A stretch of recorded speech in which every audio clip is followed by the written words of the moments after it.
യെശയ്യാവ് അദ്ധ്യായം 15. മോവാബിനെക്കുറിച്ചുള്ള പ്രവാചകം. ഒരു രാത്രിയിൽ മോവാബിലെ 6 പട്ടണം നശിച്ചു ശൂന്യമായി പോയിരിക്കുന്നു. ഒരു രാത്രിയിൽ മോവാബിലെ കീർ പട്ടണം നശിച്ചു ശൂന്യമായി പോയിരിക്കുന്നു. ബയീത്തും ദീബോനും കരയേണ്ടതിന് പൂജാഗിരികളിൽ കയറിപ്പോയിരിക്കുന്നു. നെബോവിലും മെദേബയിലും മോവാബ് നിലവിളിക്കുന്നു. അവരുടെ തലയൊക്കെയും മൊട്ടയടിച്ചും താടിയൊക്കെയും കത്രിച്ചുമിരിക്കുന്നു.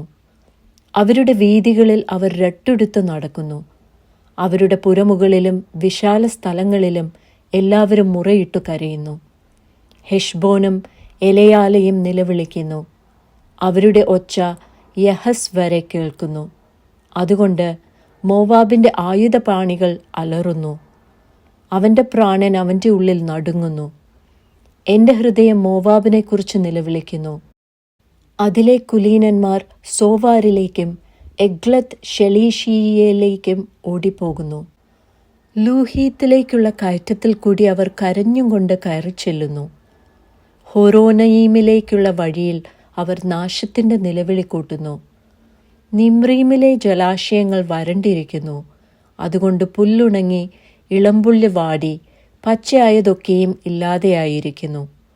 ആകയാൽ അവർ സ്വരൂപിച്ച സമ്പത്തും സംഗ്രഹിച്ചു വെച്ചതും അലരി തോട്ടത്തിനക്കരയ്ക്ക് എടുത്തുകൊണ്ടു പോകുന്നു. നിലവിളി മോവാബിൻ്റെ അതിർത്തികളെ ചുറ്റിയിരിക്കുന്നു.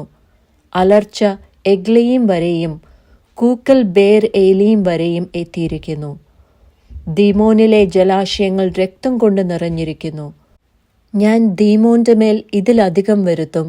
മോവാബിൽ നിന്ന് ചാടിപ്പോയവരുടെ മേലും ദേശത്തിൽ ശേഷിച്ചവരുടെ മേലും ഞാനൊരു സിംഹത്തെ വരുത്തും.